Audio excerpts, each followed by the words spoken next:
먼저 하나님의 말씀 요한일서 5장 1절로 5절을 봉독하겠습니다. 예수께서 그리스도심을 믿는 자마다 하나님께로부터 난 자니 또한 낳으신 이를 사랑하는 자마다 그에게서 난 자를 사랑하느니라. 우리가 하나님을 사랑하고 그의 계명들을 지킬 때 이로써 우리가 하나님의 자녀를 사랑하는 줄을 아느니라. 하나님을 사랑하는 것은 이것이니 우리가 그의 계명들을 지키는 것이라. 그의 계명들은 무거운 것이 아니로다. 무릇 하나님께로부터 난 자마다 세상을 이기느니라. 세상을 이기는 승리는 이것이니 우리의 믿음이니라. 예수께서 하나님의 아들이심을 믿는 자가 아니면 세상을 이기는 자가 누구냐. 아멘. 리 스트로베리라고 하는 사람이 있었습니다. 그는 1980년 당시 시카고 트리뷴 신문사의 최연소 신입 기자였습니다. 어느 날 가족들과 식당에서 식사를 하던 중 어린 딸의 목에 사탕이 걸려서 질식사할 위기에 빠집니다. 마침 손님 중에 LP라는 간호사가 있어서 도움을 받게 됩니다. 이 부부가 감사를 표하며 운이 좋았다고 하자 LP는 운이 아니라 예수님의 뜻이라며 다른 식당에 갈까 했지만 여기로 와야 할 것 같은 느낌이 들었다고 말합니다. 이 일을 계기로 아내 레슬리는 신앙에 관심을 갖게 되고 LP의 소개로 윌로 크릭 교회에 나가게 됩니다. 그러나 리는 우린 무신론자라면서 아주 강하게 반발합니다. 아내가 점점 신앙에 빠져들자 리는 아내를 돌이키기 위해서 여러 전문가들을 만나 상담을 합니다. 먼저 신문사 선배를 만나 상담을 하자 급소를 찔러야 한다며 기독교 신앙의 핵심인 예수의 부활에 대한 신앙을 무너뜨리면 될 것이라고 말합니다. 그래서 예수가 정말 죽은 자 가운데서 부활했는가라는 책을 쓴 게리 하버마스 박사를 찾아갑니다. 그러나 예수님의 부활을 목격한 사람들이 많고 특히 500여 명이 함께 부활한 예수를 봤다는 역사적 기록이 있다는 말을 듣고 당혹스러워합니다. 그래서 신약 성경의 필사본들이 믿을만한지 알기 위하여 고고학자인 마르케스 신부를 찾아갑니다. 마르케스 신부는 신약 성경은 원본과 차이가 30년도 안 되는 사본들이 5,893개나 있다면서 신약 성경은 문헌적 신빙성이 높다고 말합니다. 리는 과연 그 사본들이 믿을 수 있는지 철학자 윌리엄 크레이커와 전화 통화를 하면서 빈 무덤을 봤다는 여자들의 증언은 유대인들의 관습상 믿을 수 없고 사복음서 설명이 다 다르다고 지적합니다. 크레이거 박사는 오히려 그런 것들이 성경의 기록이 사실이라는 증거라고 말합니다. 그러면서 정말 진실을 알고 싶은 건지 아니면 사실과 상관없이 이미 마음이 정해져 있는 건지 묻습니다. 이 모든 것이 사실이라면 혹시 500명이 함께 부활을 본 것은 집단 환각이 아닐까 하는 생각을 하게 됩니다. 그래서 퍼듀 대학교 정신과 교수인 로베르타 워터스 박사를 찾아갑니다. 워터스 박사는 500명이 동시에 같은 꿈을 꾸는 건 부활보다 더 큰 기적일 것이라고 말합니다. 그러자 리는 예수가 기절했다 깨어난 건 아닌가 하고 묻습니다. 워터스 박사는 그건 의사에게 물어보라고 합니다. 그래서 리는 의학 및 생리학자인 알렉산더 메데렐 박사를 찾아갑니다. 메데렐 박사는 당시 십자가형의 처형 방식과 로마 군인들의 전문성을 들어 예수가 살아서 내려오는 일은 불가능했다고 말합니다. 또한 예수님의 옆구리를 창으로 찔렀을 때 나온 피와 물은 심낭심출액으로 질식사의 결정적 증거라고 말합니다. 수많은 자료와 증언, 전문가들의 인터뷰 내용을 정리한 리는 결국 칠판 앞에서 독백합니다. 좋아요, 하나님. 당신이 이겼습니다. 집으로 돌아온 리는 아내에게 그동안 조사한 모든 자료를 보여주며 말합니다. 기독교가 거짓이라는 걸 증명하려 했는데 오히려 그 증거들이 내게 더 큰 확신을 줬어. 아내는 기쁨의 눈물을 흘리며 요한복음 1장 12절을 읽어줍니다. 영접하는 자, 곧 그 이름을 믿는 자들에게는 하나님의 자녀가 되는 권세를 주셨으니. 리는 아내와 함께 그 자리에서 무릎을 꿇고 예수님을 영접하는 기도를 합니다.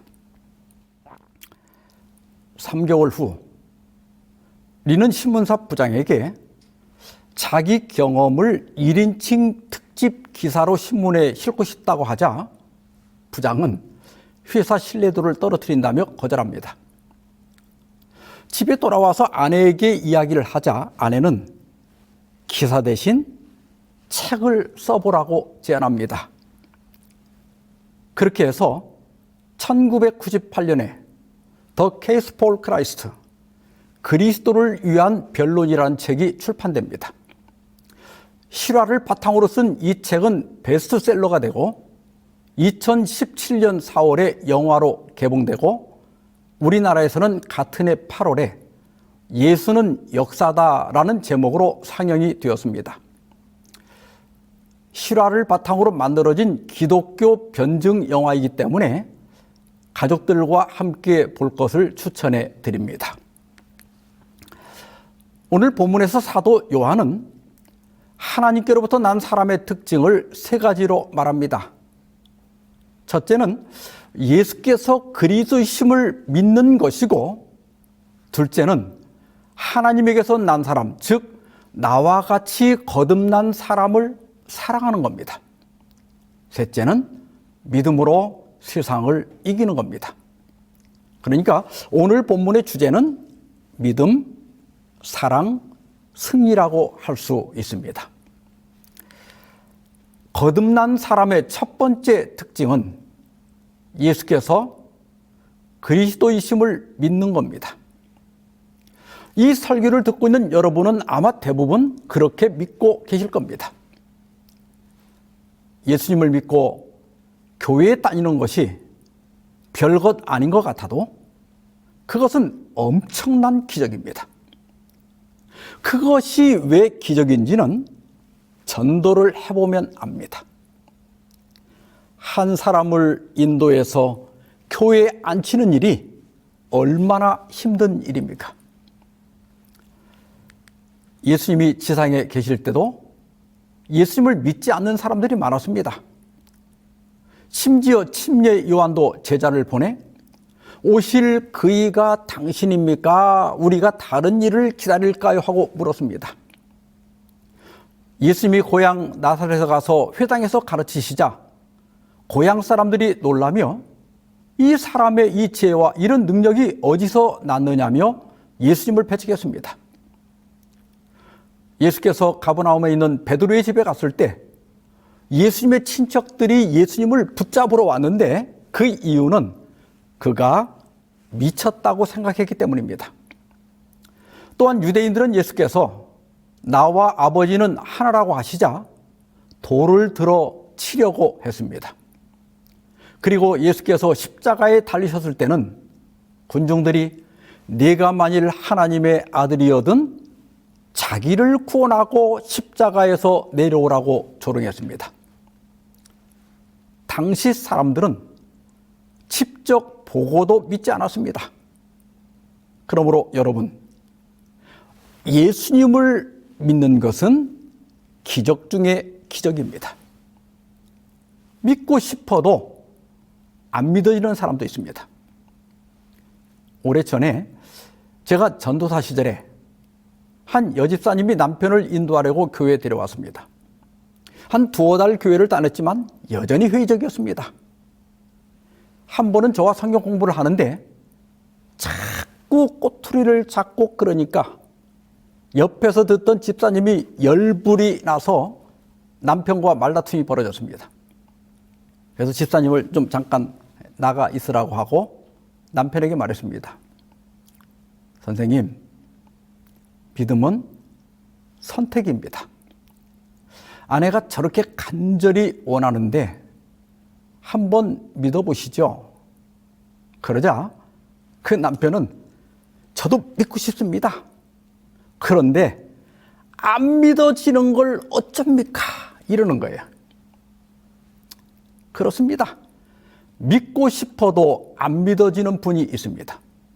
그러므로 여러분이 예수님을 믿고 있다면 그것은 기적 중에 기적이고 여러분이 거듭났다는 증거가 되는 겁니다.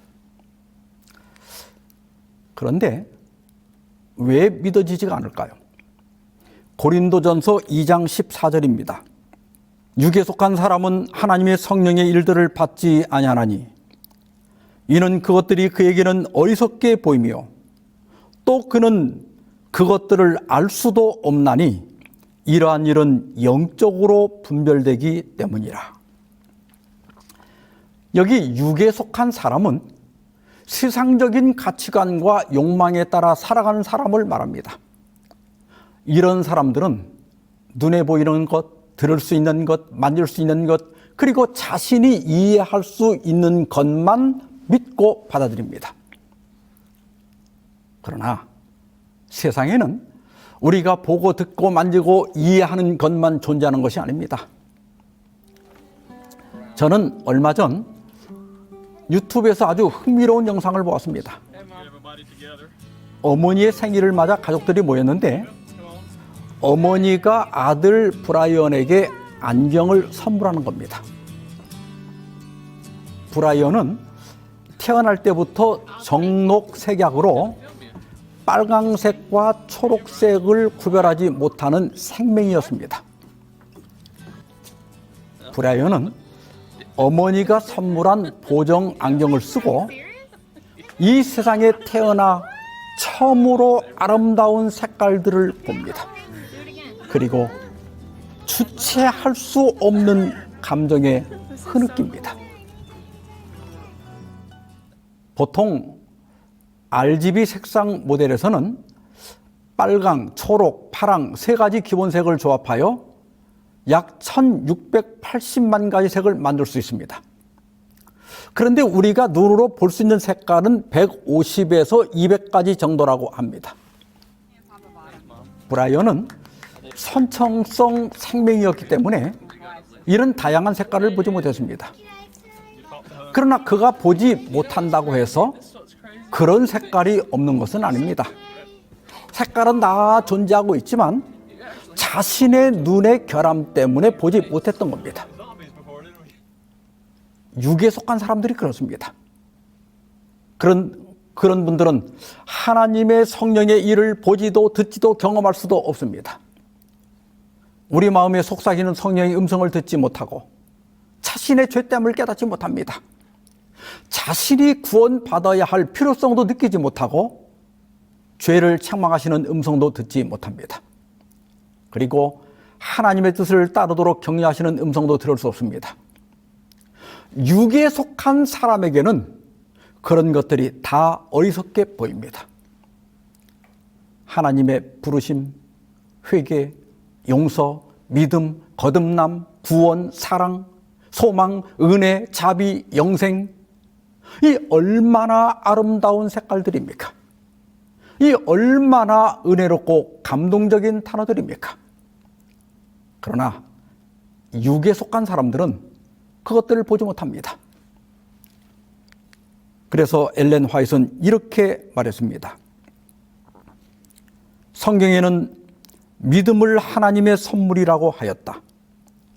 그것은 숨은 보화를 찾듯이 진리를 찾는 사람들의 마음을 밝게 해주고 그들을 구원에 이르게 하는 능력이 된다. 나에게 믿음을 선물로 주신 하나님께 감사합시다. 오늘도 기도를 통해 하나님의 보좌에 나아갈 수 있음에 감사합시다. 오늘도 성령과 성경을 통해 하나님의 음성을 들을 수 있음에 감사합시다. 오늘도 예배당에 나가 하나님을 찬양하고 경배할 수 있음에 감사합시다. 왜냐하면 이러한 삶은 우리가 거듭나 하나님의 자녀가 되었다는 증거이기 때문입니다. 두 번째 거듭난 사람의 특징은 하나님에게서 난 사람, 즉 거듭난 동료 그리스도인들을 사랑한다는 겁니다. 왜냐하면 하나님을 아버지로 모시는 거듭남을 통해 우리는 서로의 형제 자매가 되었기 때문입니다. 근데 여러분은 동료 그리스도인들을 정말 사랑하십니까? 뭘 어떻게 하면 그들을 사랑하는 걸까요? 오늘 말씀의 본문은 우리가 하나님을 사랑하고 그의 계명들을 지킬 때 이로써 우리가 하나님의 자녀를 사랑하는 줄을 아느니라고 하였습니다. 그런데요, 요한일서 4장 20절 21절에서는 이렇게 말합니다. 누구든지 하나님을 사랑하노라 하고 그 형제를 미워하면 이는 거짓말하는 자니 보는 바 그 형제를 사랑하지 아니하는 자는 보지 못하는 바 하나님을 사랑할 수 없느니라. 우리가 이 계명을 주께 받았나니 하나님을 사랑하는 자는 또한 그 형제를 사랑할지니라. 내가 동료 그리스도인들을 사랑하는지 무엇으로 알 수 있습니까? 이 질문에 요한이 뭐라고 답합니까? 하나님을 사랑하는 것이다. 그러면 내가 하나님을 사랑하는지 어떻게 알 수 있습니까? 그것은 동료 그리스도인들을 사랑하는 것이다. 이야기는 계속 맴돕니다. 네, 여러분, 핵심은 이것입니다. 보는 바 그 형제를 사랑하지 아니하는 자는 보지 못하는 바 하나님을 사랑할 수 없느니라. 요한이 말하려고 하는 것은 하나님을 사랑하는 것과 동료 그리스도인을 사랑하는 것은 하나라는 겁니다. 나는 정말 하나님을 사랑합니다. 그러나 저 우리 교회 아무개는 안 보면 좋겠습니다. 그런다면 하나님을 사랑한다는 것은 거짓말이라는 겁니다. 이 문제는 다음 설교 때 자세히 말씀드리겠습니다. 오늘 우리가 살펴볼 주제는 하나님을 사랑하고 그의 계명을 지키는 문제입니다. 예수님은 하나님을 어떻게 사랑하라고 가르치셨습니까?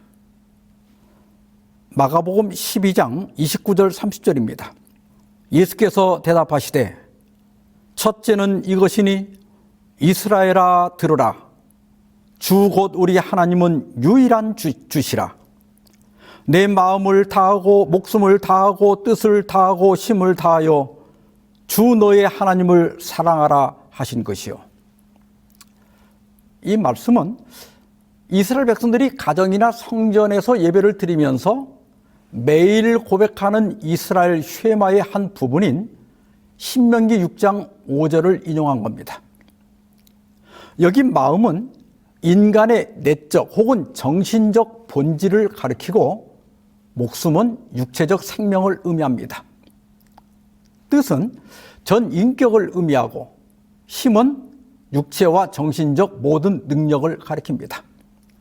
간단히 말씀드리면 전 인격과 모든 노력을 다해 사랑하라는 말을 단어를 바꿔가며 4번 반복한 겁니다.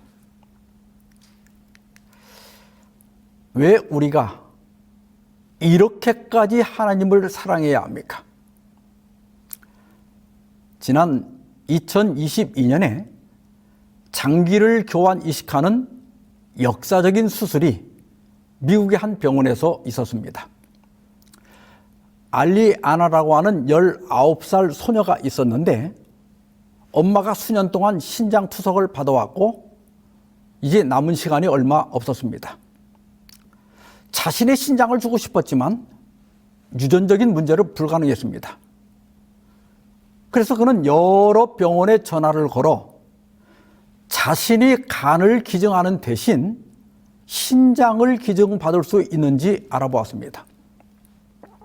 그리고 마침내 한 병원의 도움으로 두 자매를 소개받았습니다. 그 자매 중에 한 명이 간 이식이 필요한 상황이었습니다. 알리아나는 자신의 간을 B라는 여자에게 기증했고 A라는 여자는 자신의 신장 하나를 알리아나의 엄마에게 기증했습니다. 이렇게 해서 두 명의 목숨을 살릴 수가 있었습니다. 아마 웬만한 가족이라면 간이나 신장 같은 것을 가족들에게 줄 수 있을 겁니다. 그런데 만일 심장을 주어야 한다면 어떨까요? 현행법적으로 안 되긴 하겠지만 만일 법적으로 허락이 된다 해도 아마 쉽지 않을 겁니다. 자신의 목숨을 내놓는 일이기 때문입니다. 그런데요, 자기 심장을 떼어주신 분이 있습니다. 하나님께서 그렇게 하셨습니다. 우리가 잘 아는 요한복음 3장 16절입니다. 하나님이 세상을 이처럼 사랑하사 독생자를 주셨으니 이는 그를 믿는 자마다 멸망하지 않고 영생을 얻게 하려 하심이라. 위급한 상황에서 다른 사람을 구하려다 죽는 의인들이 가끔 있습니다. 그런데 생판 모르는 다른 사람을 살리기 위해 자식을 죽게 하는 일은 거의 없을 겁니다. 차라리 내가 죽지 어떻게 다른 사람을 위해 자식을 죽입니까? 그런데 하나님은 그 일을 하셨습니다.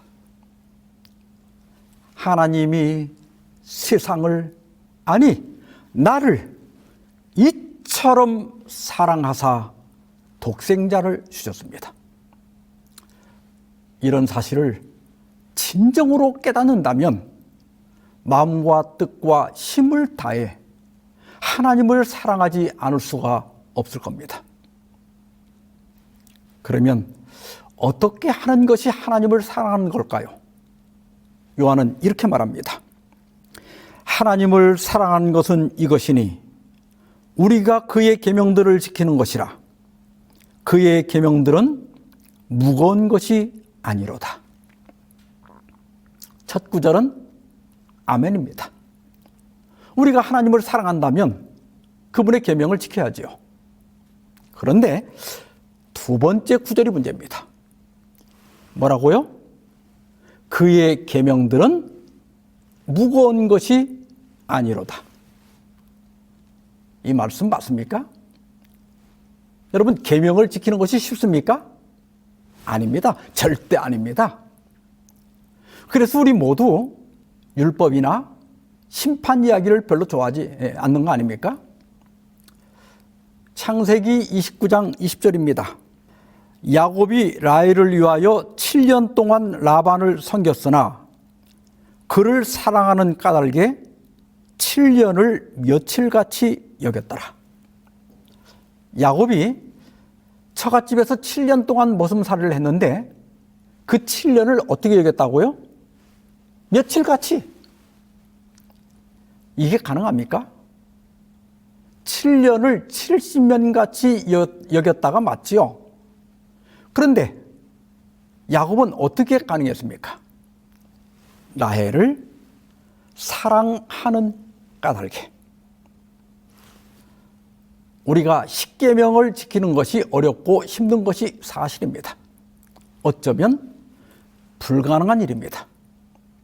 그런데 가만히 생각해 보면 사랑하는 가족들에게 십계명을 지키는 것은 어려운 일이 아닙니다. 정상적인 가정이라면 가족들을 살인하지 않거나 가족들의 것을 도둑질하지 않기 위해 매일 결심하고 노력하지 않아도 그런 계명들을 쉽게 지킬 수 있습니다. 그리고 가족들에게 불리한 나쁜 소문을 퍼뜨리지도 않습니다. 우리가 가족들에게 십계명을 지키는 일은 쉬운 일입니다. 왜 그렇습니까? 그를 사랑하는 까닭에입니다. 우리가 마음과 뜻과 힘을 다해 하나님을 사랑한다면, 정말 그렇게 한다면 하나님의 계명을 지키는 것이 결코 무거운 것이 아니라는 겁니다. 아니요, 오히려 우러나서 기쁨으로 계명을 지킬 겁니다. 찬미가 237장 나의 사랑하는 책 3절에 이런 가사가 있습니다. 예수 세상 계실 때 많은 고생하시고 십자가에 달려 돌아가신 일, 어머님이 읽으며 눈물 많이 흘린 것 지금까지 내가 생각합니다. 우리 자녀들에게 이런 모습을 자주 보여주는 아버지, 어머니가 되면 좋겠습니다. 4절입니다. 그때 일은 지나고 나의 눈에 환하오. 어머님의 말씀 기억하면서 나도 시시때때로 성경 말씀 읽으며 주의 뜻을 따라 살려 합니다. 우리 모두 독생자를 주신 하나님의 사랑을 묵상하고 십자가 앞에서 눈이 촉촉해지는 그런 경험을 자주 갖는 그런 거듭난 그리스도인이 되기를 주님의 이름으로 축원합니다. 거듭난 사람의 세 번째 특징은 세상을 이기는 겁니다. 무릇 하나님께로부터 난 자마다 세상을 이기느니라. 요한이 여기서 말하는 세상은 하나님이 지으신 이 세상이나 생물들을 가리키는 것이 아닙니다. 그것은 사탄이 우리를 멸망으로 끌어들이기 위해 사용하는 모든 요소나 수단들을 가리킵니다. 요한은 요한일서 2장 15절로 17절에서 그것들을 구체적으로 알려줍니다. 이 세상이나 세상에 있는 것들을 사랑하지 말라. 누구든지 세상을 사랑하면 아버지의 사랑이 그 안에 있지 아니하니 이는 세상에 있는 모든 것이 육신의 정욕과 안목의 정욕과 이생의 자랑이니 다 아버지께로부터 온 것이 아니요 세상으로부터 온 것이라. 이 세상도 그 정욕도 지나가되 오직 하나님의 뜻을 행하는 자는 영원히 거하느니라. 여기 육신의 정욕은 육체적 만족을 위한 과도한 욕망을 의미합니다. 예를 들면 과식이나 음주나 약물 중독, 성적 방종, 그리고 게으름과 안일한 삶을 추구하는 겁니다. 안목의 정욕은 눈으로 보는 것을 통해 생기는 탐욕으로 소유하고 싶은 욕망을 의미합니다. 예를 들면 사치품이나 명품에 대한 집착, 최신 전자기기나 신상품에 대한 충동 구매, SNS에서 타인의 삶을 부러워하고 비교하는 것, 물질적 소유를 통한 만족감을 추구하는 것, 겉모습이나 외적인 것에 대한 지나친 관심을 갖는 겁니다.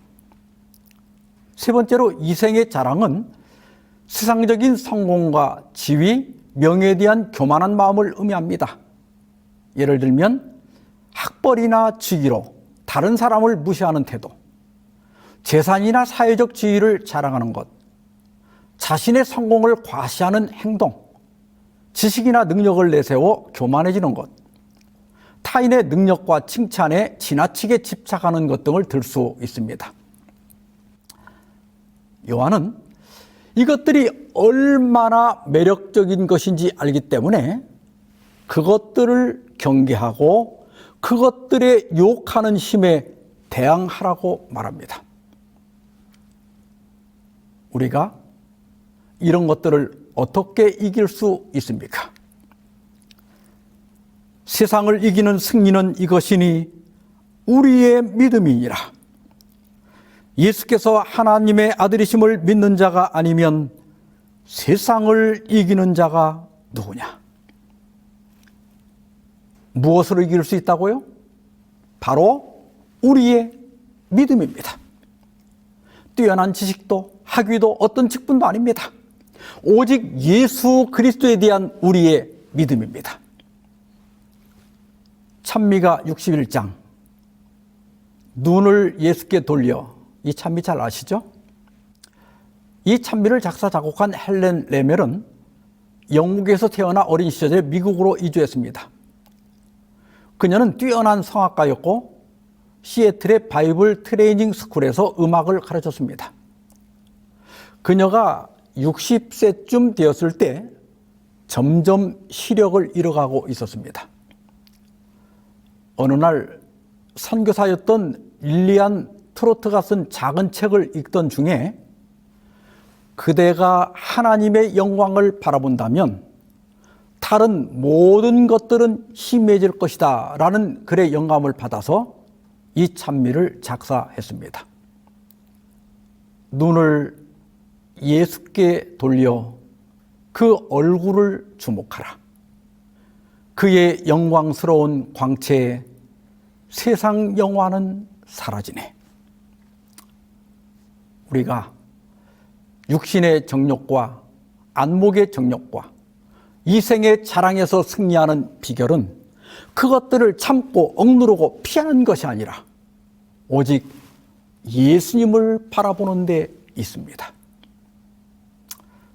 축구나 배구나 탁구 같은 구기 운동을 할 때 가장 중요한 것이 뭘까요? 물론 실력도 중요하지만 가장 중요한 것은 공에서 눈을 떼지 않는 겁니다. 유혹이 다가올 때, 내 안에 죄된 본성이 꿈틀거릴 때 예수님을 바라보십시오.